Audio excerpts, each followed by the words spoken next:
श्रीमद् भागवतम प्रथम स्कंद अध्याय 15 नहीं 16 हो गया, एक और अध्याय खत्म हो गया। मतलब समय कम है, जैसे पृष्ठ खत्म होते रहते हैं। इतनी भागवत पढ़ ली इतनी भागवत पढ़ ली, कुछ हुआ ही नहीं। तो प्रार्थना करनी चाहिए कि कुछ हो जाए। प्रथम स्कंद 16वां अध्याय और पहला श्लोक है। परीक्षित ने कलयुग का सत्कार किस तरह किया। तो पिछले अध्याय में 15वें अध्याय में हम कहाँ तक पहुँचे थे कि भगवान अपने धाम चले गए, अपने धाम, और पांडव भी निकल गए, और द्रौपदी भी निकल गई, और विदुर जी भी निकल गए, धृतराष्ट्र भी, सब निकल रहे हैं और हम रह गए। तो वैसे संसारिक दृष्टि में है कि बिछड़े सब बारी बारी, एक सॉन्ग था ना, याद है, गुरुदत्त का, बिछड़े सब बारी बारी। अब वो नहीं पता मेरे को मूवी का नाम। पर संसार में हमें सोच के दुख लगता है कि बिछड़े सब बारी बारी, पर यहाँ पर सब खुश हैं। यहाँ पर खुश हैं क्योंकि भगवान के धाम जा रहे हैं। इसलिए हम जो आचार्यों का जो तिरुभाव दिवस है तो उसमें भी हम सेलिब्रेट करते हैं, क्योंकि भगवान के धाम जा रहे हैं। यहाँ पर दुख होता है क्योंकि हमारा संसार इधर है, वहाँ नहीं है, ऐसा हमें लगता है। तो how Parikshit received the age of Kali. तो ठीक है, पहला श्लोक हम पढ़ रहे हैं। सूत उवाच ततः परीक्षित द्विजवर्य शिक्षया महीम महाभागवतः शशास यथा ही सुत्याम अभिजात कोविदः समादिशन् विप्र महद गुण तथा। सूत उवाच ततः परीक्षित द्विजवर्य शिक्षया महिम महाभागवत शशास यथा ही सूत्याम अभिजात कोविदा समादिशन् विप्र महद गुणस्तथा। सूत उवाच, सूत गोस्वामी ने कहा, ततः तत्पश्चात परीक्षित महाराज परीक्षित ने द्विजवर्य श्रेष्ठ ब्राह्मण शिक्षया अपने उपदेशों से महिम पृथ्वी को महाभागवतः परम भक्त शशास शासन किया भूतकाल में यथा जैसे उन्होंने कहा था ही निश्चय ही सुत्याम उनके जन्म के समय अभिजात कोविदा जन्म के समय पटु ज्योतिषी समादशन अभिमत व्यक्ति किया। समादशन है, हाँ, उन्होंने अपना मत दिया, मतलब समादेशन मत व्यक्त किया। विप्र हे ब्राह्मण महद गुण महान गुण तथा उसी के अनुसार सत्य। सब दोहराइएगा। सूत गोस्वामी ने कहा, हे विद्वान ब्राह्मणों। तब महाराज परीक्षित श्रेष्ठ द्विज ब्राह्मणों के आदेश के अनुसार महान भगवत भक्त के रूप में संसार पर राज्य करने लगे। उन्होंने उन महान गुणों के द्वारा शासन चलाया जिनकी भविष्यवाणी उनके जन्म के समय पटु ज्योतिषियों ने की थी। तो तात्पर्य श्रील प्रभुपाद के तात्पर्य से हम पढ़ रहे हैं। तो श्रील प्रभुपाद सबसे पहले यही कह रहे हैं कि तो यहाँ पर परीक्षित महाराज के बारे में बता रहे हैं। और परीक्षित महाराज के बारे में क्या बता रहे हैं? परीक्षित महाराज कौन थे? हाँ नहीं, वो तो अर्जुन के पोते या अभिमन्यु के पुत्र थे। पर यहाँ पर क्या बता रहे हैं कि परीक्षित महाराज कौन थे? हाँ, महाभागवत। महाभागवत है यहाँ पर इस श्लोक में सूत गोस्वामी कह रहे हैं वो महाभागवत है। और महाभागवत की परिभाषा भी दी है। महाभागवत की परिभाषा क्या दी है?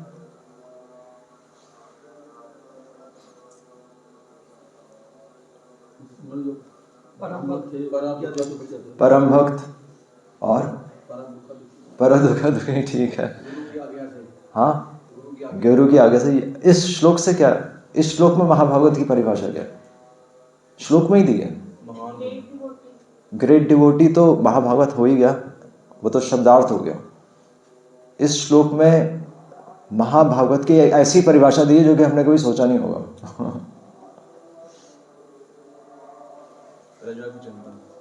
प्रजा की चिंता, प्रजा की चिंता, पर दुख दुखी, ये सब कब आएगा?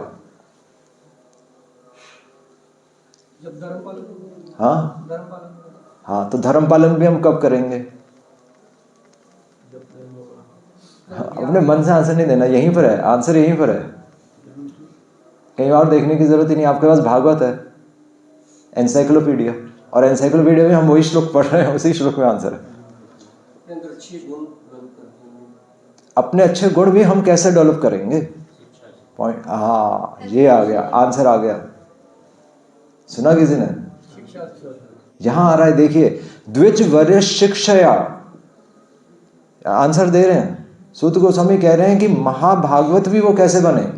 महाभागवत वैसे तो चलो हम कहते हैं कि वो हमारे लिए, अब उन्होंने मतलब कहते हैं कि हम कहते हैं कि उत्तम भक्त धाम से ही आते हैं, नित्य सिद्ध होते हैं। पर यहां पर बता रहे हैं प्रोसेस क्या है, ये क्यों बता रहे हैं, क्यों उनको बता रहे हैं कि वो महाभागवत है, क्यों बता रहे हैं?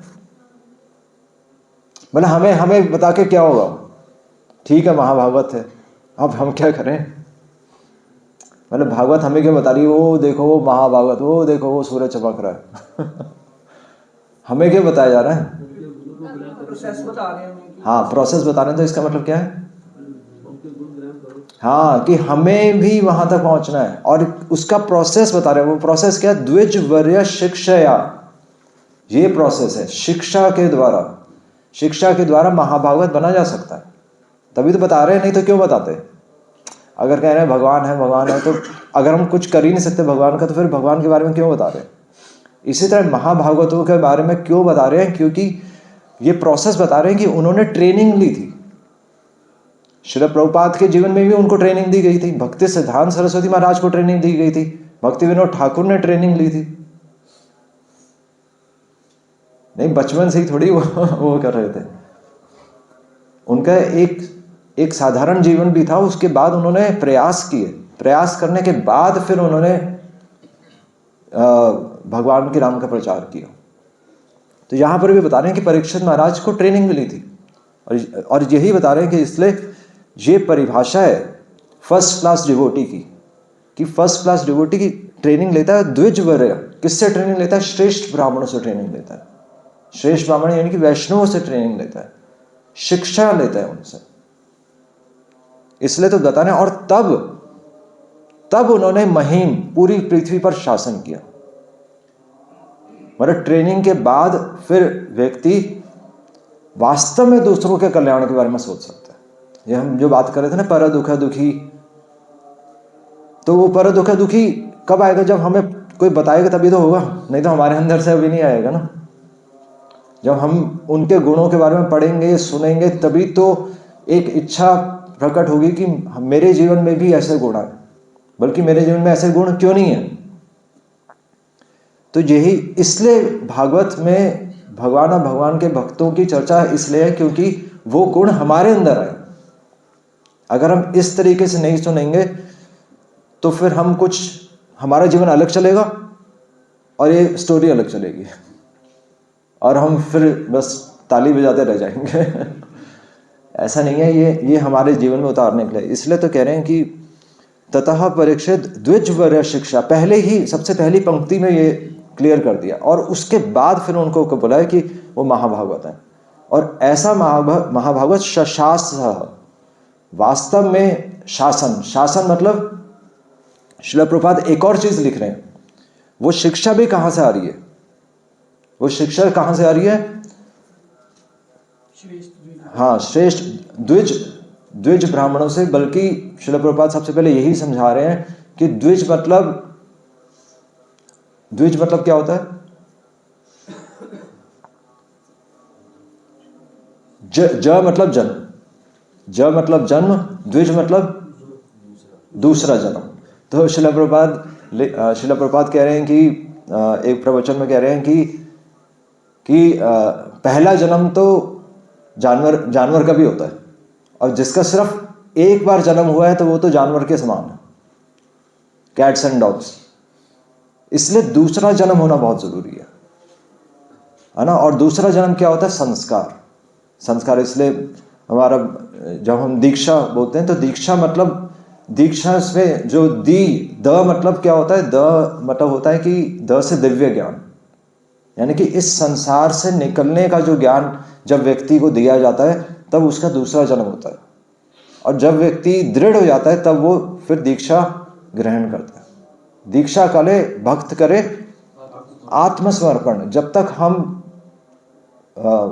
झुकेंगे नहीं तब तक वो दिव्य ज्ञान आएगा भी नहीं। आत्मसमर्पण, सब कुछ अर्पण करना पड़ेगा तब। और सब कुछ अर्पण करने का मतलब यही है कि सबसे पहले तो हम अपनी बुद्धि अर्पण करें, उसके बाद फिर ये ज्ञान जन्म लेगा, उसके बाद फिर हम द्विज कहलाएंगे।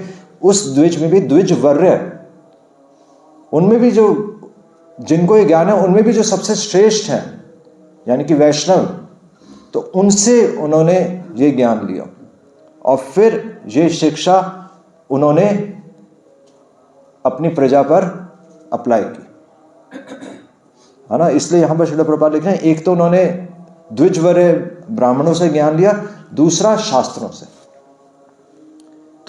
तो महाभागवत भी शास्त्र के अनुसार चलते हैं, ये श्रील प्रभुपाद लिख रहे हैं।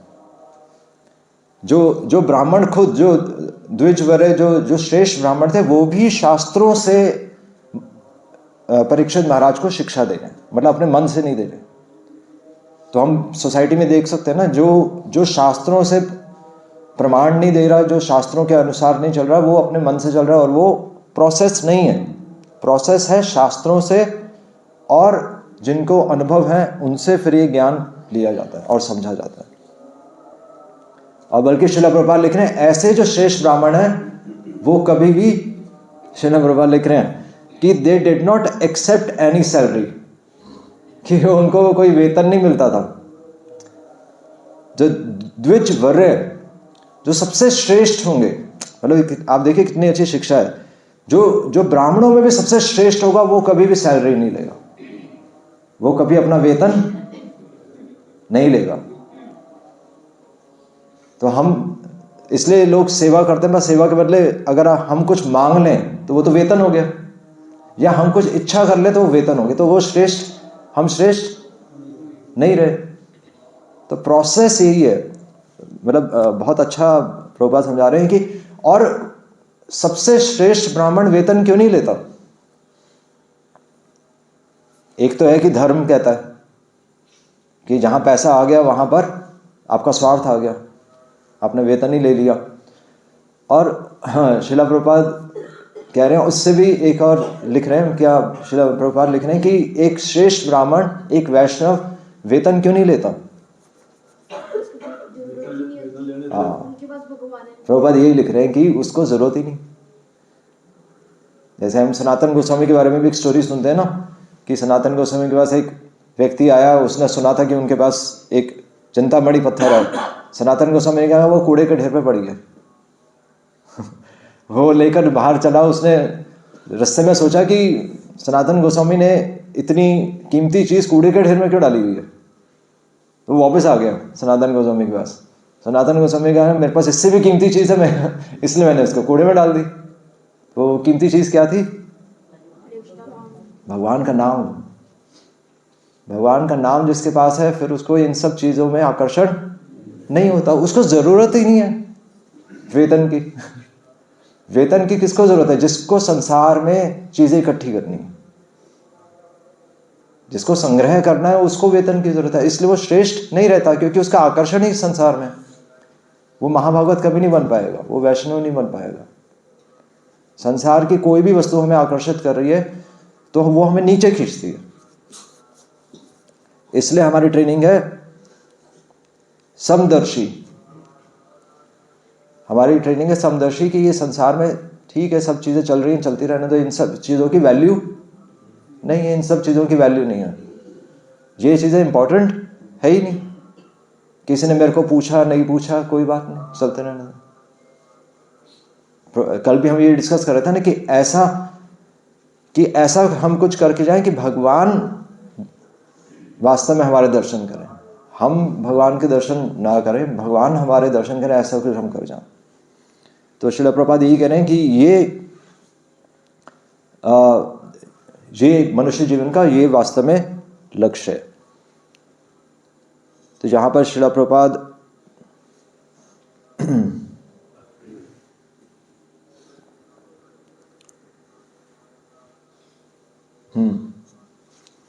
तो तथा परीक्षित द्विजवर्य शिक्षा, इस प्रकार जब शिक्षा के द्वारा द्विजवर्य शिक्षा महिम, और ऐसा व्यक्ति जब इस स्तर पे, जब हम समदर्शी, जब हम वास्तव में हम समदर्शी, तो समदर्शी भी हम या महाभागवत की जो दृष्टि होती है, महाभागवत किस प्रकार सोचता है? एक तो है सब एक जैसा समदर्शी, और उससे ऊपर क्या है? सब एक जैसे हैं तो ये थोड़ा सा रूखा रूखा लग रहा है, इसमें भगवान नहीं है ना। हाँ, अब ठीक है कि सभी भगवान के अंश हैं, और ये पूरी प्रकृति ही एक्चुअली अहम सर्वस्य प्रभवो मत्तः सर्वम प्रवर्तते। भगवान कह रहे हैं सभी कुछ मुझी से प्रकट हुआ है। तो हम महाभागवत की दृष्टि होती है कि वो किसी भी वस्तु को भगवान से अलग नहीं देखता। इस संसार में भी अगर वो किसी को देखेगा तो वो भगवान का अंश ही देखेगा उसको। और कहां से आया कहां से? भगवान से आया। तो मतलब यानी कि उसकी गति संभव कैसे होगी? जब हम उसको भगवान से जोड़ेंगे, है ना। हर वस्तु को भगवान से जोड़ना ही हमारे जीवन का लक्ष्य है। हर वस्तु को अगर अपने से जोड़ रहे हैं तो फिर वो स्वार्थ होगा।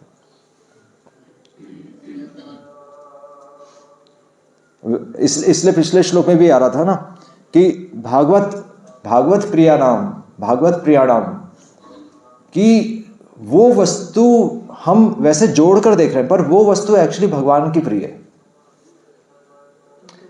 हम हर वस्तु को भगवान से जोड़कर देख रहे हैं, ये तो ट्रेनिंग है। पर रियलिटी क्या है? रियलिटी है कि वो वस्तु भगवान की प्रिय है। जो सामने वाला व्यक्ति भी है वो भगवान का प्रिय है, इसलिए मैं उसको आदर दे रहा हूं। डिफरेंस है ना दोनों चीजों में। एक चीज हम बुद्धि से सोच रहे हैं, और एक चीज है कि वो भगवान की प्रिय वस्तु है। जिस प्रकार भगवान हमें अपना प्रिय मानते हैं, तो भगवान हर किसी को अपना प्रिय मान रहे हैं, और इसलिए उसका रियल बेनिफिट किस में है? विशाल प्रभु, रियल बेनिफिट किस में है? हर वस्तु किसकी है? हर वस्तु भगवान की है। और अगर हम उसको अपने लिए यूज कर रहे हैं तो स्वार्थ, और बल्कि स्वार्थ भी नहीं है।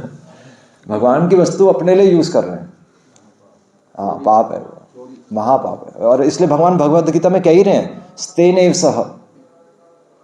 भगवान पीछे नहीं रुके, भगवान भगवद गीता में सीधा बोल रहे हैं कि वो तो चोर है। और 3.13 श्लोक क्या है? यज्ञ शिष्टा क्या है? यज्ञ शिष्टा अशिन संतो मुच्यन्ते सर्वकल्पशः भुंक्ते ते तु अघम पापा ये पचन्ति आत्मकारणात्। भुंक्ते ते तु अघम पापा, अघम पाप। अगर अपने लिए हमने कोई फंक्शन कर लिया, घर में फंक्शंस लोग करते हैं ना, अगर अपने लिए घर में आपने कुछ फंक्शन कर लिया तो क्या है? भुंक्ते ते तु अघम पापा। ये किसके शब्द है? भगवान के शब्द है। और भाई विश्वास नहीं होता। हम कहते हैं नहीं आज हम मंदिर नहीं आ सकते, आज घर में फंक्शन है। या एक बार एक डिवोटी थे, उन्होंने बोला कि नहीं मुझे जलंधर में काम है, तो किसी से मतलब कि हाँ कि जलंधर में किसी से मिलने जाना है, इसलिए हम संडे प्रोग्राम में नहीं आ सकते। तो वो व्यक्ति भगवान से ज़्यादा इंपॉर्टेंट हो गया। भगवान कह रहे हैं भुंक्ते ते तु अघम पाप। आपने एंजॉय कर लिया, आप उस व्यक्ति को आदर दे रहे हैं बिना भगवान के, तो फिर क्या हुआ? भुंक्ते ते तु अघम पापा, घोर पाप हो गया। इसलिए पिछले श्लोक में भी ये आ रहा है कि भागवत प्रियाणाम, हर वस्तु भगवान की प्रिय है, हमारी प्रिय भी नहीं है ना। हम अभी तो हमारा आकर्षण भी नहीं है ना उससे, पर वो भगवान की तो प्रिय है। जो हम जिस घर में भी रहते हैं वो घर भी तो भगवान का है। एक्चुअली हम उस घर में रह रहे हैं, हम अतिथि थे। हाँ, हमें रहने के लिए मिला था, और एक्चुअली हमने भगवान को छोटा सा एक अलमारी दे दी और पूरे घर में हम रह रहे हैं। पूरा घर मेरा सुंदर है, भगवान के लिए एक अलमीरा है। उल्टा था, पूरा घर भगवान का होना चाहिए था, एक कमरा आपका होना चाहिए। इसलिए किचन किसकी है? भगवान की किचन है। बाथरूम भी किसका है? भगवान का बाथरूम है। भगवान सब जगह है। सर्वश्रुतिमल लोके, भगवान के आंख, भगवान के कान, भगवान सब जगह है। एक महाभागवत की दृष्टि ये तो होती है, ये तो धर्म के स्तर पर है कि भगवान की आंखें, भगवान के कान सब जगह है। पर भागवत की दृष्टि क्या है कि हर वस्तु भगवान की प्रिय है और हम एंजॉय कर, उल्टा। और ये समझ के फिर ये अगर कोई व्यक्ति ये समझ जाए, तब आ रहा है नेक्स्ट शब्द क्या आ रहा है? शशासः। तब व्यक्ति वास्तव में पूरी पृथ्वी पर शासन कर सकता है। देखा ना कितना मतलब सीक्वेंस पे चल रहा है बिल्कुल। और पहले नेक्टर ऑफ इंस्ट्रक्शंस का पहला श्लोक क्या है? पहला श्लोक वाचो वेगम जीवा वेगम मनसा क्रोधा, क्या है? मनसा क्रोधा वेगम एतान वेगान जो विषयित धीर पृथ्वीम सशिष्यात्।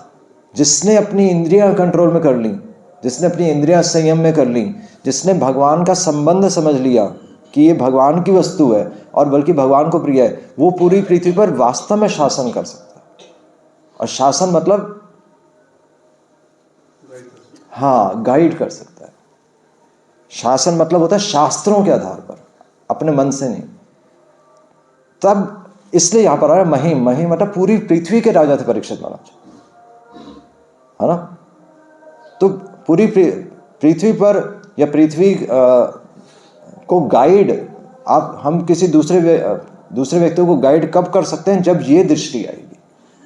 माता पिता की ये दृष्टि होनी चाहिए, एक अध्यापक की ये दृष्टि होनी चाहिए, नेता की ये दृष्टि होनी चाहिए, है ना। इसलिए श्रील प्रभुपाद लिख रहे हैं कि इसका, और श्रील प्रभुपाद ये भी लिख रहे हैं कि महाभागवत, तो महाभागवत का मतलब ये नहीं है कि वो सिर्फ माला करता रहेगा। ये भी है कि एक कमरे में बैठकर लाइट बंद करके हम माला कर रहे हैं। वो अपने भजन के लिए भी चिंतित नहीं है। वो किसकी चिंता कर रहा है? महाभागवत पृथ्वी की चिंता कर रहे हैं। महाभागवत, बल्कि श्रील प्रभुपाद लिख रहे हैं कि हर क्षेत्र में महाभागवत की जरूरत है। हर क्षेत्र में महाभागवत की जरूरत है। पृथ्वी को चलाने के लिए एक देश के नेता को महाभागवत की दृष्टि चाहिए, तभी वो वो कर सकते। माता पिता को महाभागवत की दृष्टि चाहिए तभी वो माता पिता है। भागवत का लक्ष्य ही यही है कि हमें महाभागवत की दृष्टि दे। और महाभागवत कैसे बनाया जाता है? द्विजवर्य शिक्षा। द्विजवर्य का एक और अर्थ है श्रेष्ठ ब्राह्मण, और श्रेष्ठ ब्राह्मण का एक और अर्थ है जो अपने आचरण में कर रहे हैं उनसे सीखो। हम भी तो अपना जीवन फिर ऐसे ही करते हैं, किसी को देखकर हम फॉलो करते हैं। अब किताबों में पढ़कर यकीन नहीं आता ना, पर आप किसी को करते हुए देख लेंगे, आप कर जाएंगे। इसीलिए फिर साधु संग होता है। साधु संग में हम उनसे ये चीज लेते हैं कि वो किस प्रकार अपने जीवन में इसको फॉलो कर रहे हैं, वो किस प्रकार धर्म फॉलो कर रहे हैं, वो किस प्रकार अपने जीवन में उन्होंने शिक्षा उतारी है, उसी प्रकार हम भी वैसा बनना चाहते हैं। बल्कि हमारे अंदर वो गुण क्यों नहीं है। तो ये प्रोसेस है। और इसलिए यहां पर लिख रहे हैं यथा ही सुत्याम अभिजात को विदः। और वो गुणों का वर्णन जो महाराज परीक्षित के गुण थे, यथा ही सुत्याम, जैसे ही उनका जन्म हुआ था। सुत्याम यानी कि जैसे ही उनका जन्म हुआ था, अभिजात को विदा, उस प्रकार उस समय जो दक्ष जो ज्योतिषी थे, तो वो बता सकते थे कि कि बच्चे का भविष्य क्या होगा, पिछले जन्म में क्या था, तो इस जन्म में वो उसका स्वभाव किस तरह रहेगा, अगले जन्म में मतलब पूरा ज्योतिष का पूरा बता सकते थे बच्चे का फ्यूचर, प्रेजेंट, पास्ट। तो पहले तो मतलब ये सब मतलब पहले तो इतना जन्म से ही बच्चा, और बल्कि शिला प्रभुपाद लिख रहे हैं कि सुत्याम के बारे में शिला प्रभुपाद बता रहे हैं कि जन्म से ही कैसे बता सकते थे कि बच्चे का झुकाव इस तरफ होगा। पहले कुल में ही गुण चलते थे। और वो गुण कैसे आते थे? वो गुण आते थे कैसे आते थे? अगर एक अच्छे बच्चे में अच्छे गुण लाने हो तो कैसे आएंगे? हाँ, अपने अंदर लाना पड़ेगा। पर एक और आंसर है कब? अपने अंदर वो गुण आने पड़ेंगे। माता पिता में गुण होंगे तो बच्चे में अपने आप आ जाएंगे, आपको कुछ बोलने की भी जरूरत नहीं है। अगर माता पिता सुबह मंगल आरती आ रहे, बच्चे आ जाते हैं अपने आप, नहीं? पर पॉइंट ये कि माता पिता में वो गुण मतलब वो बच्चे में ट्रांसफर कब होंगे? थोड़ा सा पास में है। माता पिता के आचरण से। हाँ, माता पिता के आचरण से कब? हाँ, अप्लाई। हाँ, कब मतलब टाइम पूछ रहा हूँ, टाइम। जब वो सीखना जाएगा। सुत्याम से है, सुत्याम में हिंट है। जन्म से थोड़ा सा पास में है, अभी आंसर प्रॉपर नहीं है। अगर हमें प्रोसेस पता ना, यहाँ ये पूरा विज्ञान बता रहे हैं, मतलब इसके अंदर बहुत विज्ञान है। कब आते हैं बच्चे में गुण, कब ट्रांसफर होते हैं? गर्भ के अंदर। आंसर क्लोज है, पर भगवान की कृपा से अगर वो नहीं आएंगे, वो तो कृपा में तो यानी कि हम पीछे हट गए। कृपा वाला नहीं है अभी तो। हमारा साधक का मतलब प्रयास करना। कृपा तो बाद में आती है। जब बच्चा तैयारी नहीं करेगा, पढ़ेगा नहीं, तो नंबर कैसे आएंगे? कृपा से आएंगे। वो तो इच्छा करनी पड़ेगी बच्चे को। इच्छा से नंबर थोड़ी आते हैं। इच्छा का मतलब सीखना पड़ेगा। प्रयास, हाँ, प्रयास करने है ना। तो मैं वही तो करूँ, क्या प्रयास करना है? कब आएंगे बच्चे के अंदर गुण? जब नहीं, वो लेट हो गए, एक्चुअली लेट हो गए। शास्त्र पढ़ रहे थे, पिछले जन्म थोड़ा पास में हो आप भी। पढ़ने से गुण नहीं आते, क्योंकि शास्त्र हम पढ़ रहे हैं, गुण तो आ नहीं रहे। किसके?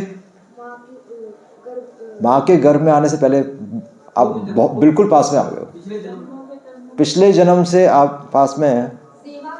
वैसे तो पिछले जन्म से आंसर परफेक्ट है, क्योंकि जो हम इस जन्म में कर रहे हैं वो अगले जन्म में जाएगा। हाँ, पर उसमें भी है कि वो तो चलो हमारे हाथ में है, पर बात हो रही है यहाँ पर एक और जीवात्मा की। अभी तो हमारे हाथ में जो है, हम अपना जीवन चेंज कर सकते हैं। जो आज करेंगे, कल आपको आदर मिलेगा नहीं मिलेगा, उसी पर निर्भर करता है। समझ में आ गया? जो हमारा आज का जीवन है वही हमारा कल का जीवन होगा। जो आज हम चूज कर रहे हैं वो हमारा कल का जीवन है। पर जहां पर एक और जीवात्मा की बात हो रही है, उसके अंदर वो गुण कैसे आएंगे और मतलब कब आएंगे? जो भी एक माता गर्भ के दौरान भी उस चीज को फॉलो करेगी। उससे थोड़ा सा पहले हम सबसे पहला संस्कार भूल गए। हाँ, श्रील प्रभुपाद लिख रहे हैं, गर्भ धारण करने से पहले जब जब जब पुरुष और स्त्री तो संग करते हैं, उस समय जो मानसिक चेतना होती है वो उस चेतना से एक आत्मा को इनवाइट किया जाता है। मतलब करोड़ों आत्माएं हैं ना संसार में, अब कैसे पता कि कौन सी आत्मा आएगी? हमारा जीवन तो हमारा जीवन है, पर एक और जब आत्मा आने वाली है तो आप उसका आह्वान करते हैं, और वो चेतना गर्भधारण संस्कार है। मतलब वो चेतना अब आएगा कि वो आचरण में होना चाहिए। आचरण में होगा तभी तो उस समय सोचेंगे। उस समय जो हमारी सोच होगी, हाँ, उसी के अनुसार उसके अनुसार एक जीवात्मा अपना पा जाएगी। तो वहां से प्लानिंग शुरू हो रही है। और श्रील प्रभुपाद लिख रहे हैं कि एक फेस्टिवल होता था ये, कि एक बच्चे का, एक जीवात्मा का आह्वान करने जा रहे हैं, जो वहां से नया जीवन शुरू हो रहा है। तो उसके बाद फिर आता है कि गर्भ में माता क्या सुन रही है, नहीं मतलब वो तो बाद में है बात। और उसके बाद आएगा कि माता पिता क्या आचरण कर रहे हैं। मतलब ये पूरा विज्ञान है, ये सूत्याम से आ रहा है। बच्चा, इसलिए हम देखते हैं ना कि मतलब वो आजकल तो कोई प्लानिंग होती नहीं है आजकल तो विदाउट प्लानिंग सब बाय चांस हो रहा है। तो इसलिए हम नज़र भी आता है इसलिए यहाँ पर लिख रहे हैं कि यथा ही सुत्याम, ये चीज़ पहले से डिसाइडेड थी, क्योंकि माता पिता पहले से उन्होंने आह्वान उन्होंने किया था, ये चीज़ें पहले से डिसाइडेड थी, इसलिए बच्चे का भविष्य वो पहले से बता रहे हैं। आजकल नहीं बता सकते कुछ नहीं कह सकते। यथा ही सुत्याम अभिजात कोविदा, और समादिशन विप्र महद गुणस्तथा, जिन गुणों का उस समय उन्होंने वर्णन कर दिया, उसी प्रकार फिर परीक्षित महाराज के अंदर वही गुण आ गए। तो ये क्या पूरा विज्ञान, ये तो कोई साइंस नहीं बता रही है ना। ये देखिए एक श्लोक में कितना कितना कुछ है, एक श्लोक में सीखने के लिए कितना कुछ है। जिनकी भविष्यवाणी उनके जन्म के समय पटु ज्योतिषियों ने की थी, और इस प्रकार मतलब इस प्रकार, वैसे इसको बोलते हैं, वैसे क्या बोलते हैं इसको बोलते हैं फैमिली प्लानिंग तब एक सुशील बच्चा जन्म ले सकता है, वास्तव में एक भक्त जन्म लेगा। ये किस पे निर्भर करता है? माता पिता पे निर्भर करता है। यूजुअली माता पिता बच्चों को बोलते हैं, पर एक्चुअली माता पिता पे निर्भर करता है, माता पिता के आचरण पर निर्भर करता है, उनकी मानसिक चेतना पे निर्भर करता है। वो भी हम सोच नहीं सकते, वो पहले से होना चाहिए। इसलिए बोल रहे हैं कि शिक्षा, वो ट्रेनिंग होनी चाहिए। ट्रेनिंग से श्रील प्रभुपाद करें, अगर आप शेर को ट्रेन कर सकते हो, शेर को ट्रेन कर सकते हैं। अगर आप शेर को ट्रेन कर सकते हो तो क्या इंसान को ब्राह्मण नहीं बना सकते? जब शेर सीख सकता है तो इंसान भी तो वैष्णव बनना सीख सकता है, पर ट्रेनिंग ही नहीं है। इसलिए यहां पर सबसे इंपॉर्टेंट चीज क्या है? महाभागवत की दृष्टि। और वो महाभागवत की दृष्टि कैसे आ रही है? शिक्षा से आ रही है। बस ये हमें ध्यान रखना है। इसलिए हमारे हाथ में है कि बच्चों का जीवन हम कैसे ढालें। उन्हें डॉक्टर बनाना होता है तो डॉक्टर बन जाते हैं, उन्हें वकील बनाना होता है तो वकील बन जाते हैं। आप वैष्णव बनाना चाहेंगे तो वैष्णव नहीं बनेंगे नहीं, वो आईआईटी में इंजीनियर बन रहा है, आईटी सेक्टर में कंप्यूटर सॉफ्टवेयर बन रहा है, करोड़ों की जॉब कर रहा है, पर भक्त नहीं बन रहा, तो उसका लाभ नहीं होगा, क्योंकि हम ही ने उसको सिखाया कि पैसे कैसे कमाओ। माता पिता ही सिखा रहे हैं कि बच्चा पैसे कैसे कमाए, और बल्कि पैसा ही सबसे कीमती चीज़ है, माता पिता ही सिखा रहे हैं। माता पिता तो ये सिखा ही नहीं रहे कि भक्ति करो, फिर कैसे होगा?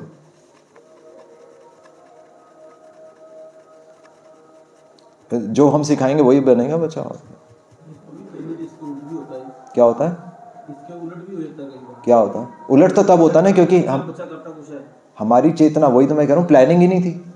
आप 12 साल 18 साल पे तो शुरू कर रहे हो, फिर कह रहे हो कि बच्चा सुनता नहीं है।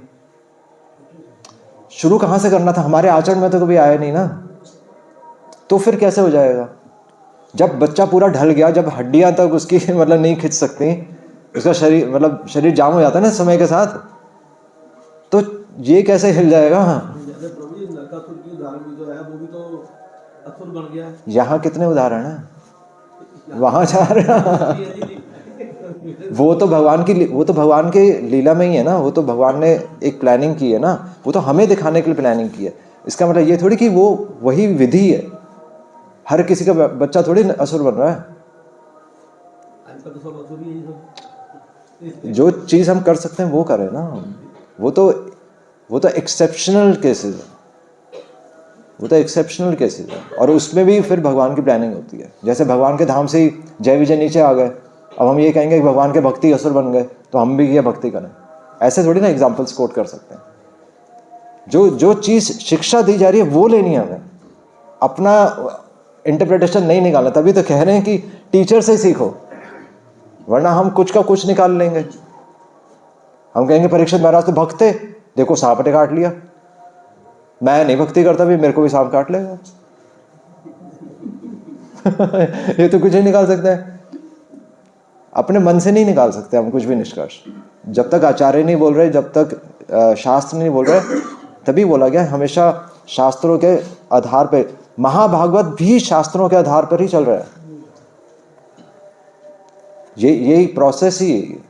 जो चीज़ हमें डायरेक्टली बताई जा रही है उसको फॉलो करना है, अपने मन से थोड़ी करना है।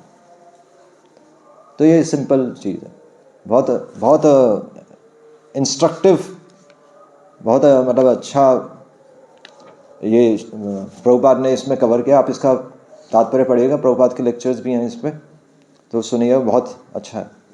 तो सभी ये श्लोक एक बार फिर से बोल सकते हैं। सूत उवाच ततः परीक्षित द्विजवर्य शिक्षया महिं महाभागवतः शशासः यथा हि सुत्याम अभिजात कोविदा समादिशन विप्र महद्गुणस्तथा। हरे कृष्णा कृष्णा कृष्णा हरे हरे, हरे राम राम राम हरे हरे। श्री प्रभुपाद की जय।